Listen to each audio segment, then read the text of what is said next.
Comment analyser un dysfonctionnement individuel dans un groupe? Cette vidéo traite spécifiquement de cette question car c'est le préalable à toute action de la part du formateur. Au cours d'une formation, le formateur peut se retrouver face à des situations difficiles à gérer qui peuvent être liées au comportement d'un individu. Mais de quel comportement parlons-nous et quelles origines peuvent-ils avoir? Étudions tout d'abord ce qu'est l'apprentissage au sens du processus interne à l'apprenant. Parfois, les personnes à qui nous souhaitons apprendre quelque chose reçoivent nos efforts sans montrer de l'intérêt ou même en montrant de l'opposition. Cela nous agace beaucoup. Mais apprendre quelque chose est synonyme de se modifier. Par conséquent, vu sous cette perspective, l'opposition mentionnée plus haut peut être mieux comprise à travers les 3 questions et réponses qui suivent. Quelles sont les propositions de modification que nous suivons de préférence? Réponse: les nôtres, pas celles qui nous sont imposées. Nous voulons choisir par nous-mêmes. Deuxième question: comment souhaitons-nous effectuer ces modifications? Réponse: à travers notre propre activité, pas comme récepteur passif.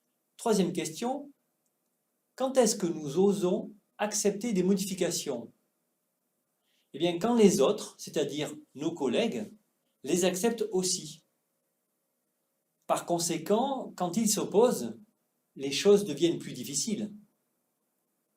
Donc, pour que le processus d'enseignement-apprentissage ne provoque pas d'opposition de la part de ceux qui apprennent et puisse être efficace, il faut que les modifications souhaitées, d'une part, viennent de l'intérieur, c'est-à-dire par décision d'un groupe et ne soient pas imposées de l'extérieur par des méthodes superficielles, telles que faire un cours magistral, vouloir persuader, faire de la propagande. Et d'autre part, il faut aussi que les modifications souhaitées soient le résultat de décisions et de prises de position actives et non d'une audition passive. Ainsi, lorsqu'une difficulté apparaît due à un comportement individuel déviant, il convient tout d'abord de se demander honnêtement en quoi le participant difficile gêne le groupe ou se contente d'énerver l'animateur. Et il convient aussi de faire confiance à la capacité du groupe à réguler. Si le formateur fait preuve de neutralité à l'égard des différentes personnalités en présence dans le groupe, ce dernier assumera sa propre régulation. Une fois répondu à ces 2 questions, en quoi cela dérange le groupe? En quoi cela me dérange? Un écueil fait face au formateur, celui d'omettre de questionner l'origine du comportement dysfonctionnant. À quoi sont dues des questions insistantes de la part de tels participants? Pour quelles raisons un tel discute fréquemment? Qu'est-ce qui provoque de la part d'un participant le dénigrement de l'institution qu'il envoie en formation, etc., etc. Bref, il s'agit d'interroger ce qui motive des agissements problématiques afin de ne pas surprovoquer le comportement inadéquat. Un troisième écueil est celui d'associer, par facilité, un comportement provoquant un dysfonctionnement à la personne auteur du comportement. Ainsi, il pourrait être tentant d'appeler le retardataire une situation de retard, ou encore d'étiqueter les bavards des personnes ayant une discussion en aparté. De même, on pourrait avoir tendance à appeler un opposant une personne exprimant une contradiction à ce que vous présentez. Vous l'avez compris, selon nous, il n'y a pas des participants difficiles, mais des situations difficiles. La différence essentielle réside dans la distanciation nécessaire à prendre face à cette situation et face à son éventuelle dimension affective. Ceci afin de la nommer sans interprétation.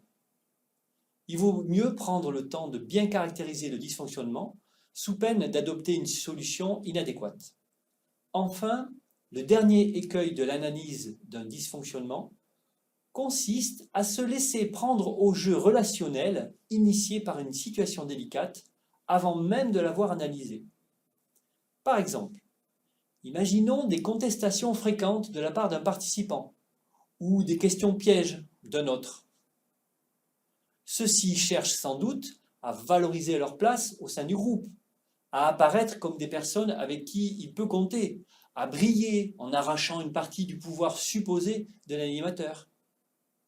Ce type de jeu ne peut se poursuivre que si le formateur relève le gant et lutte pour conserver son prestige, avoir le dernier mot, répondre à toutes les questions.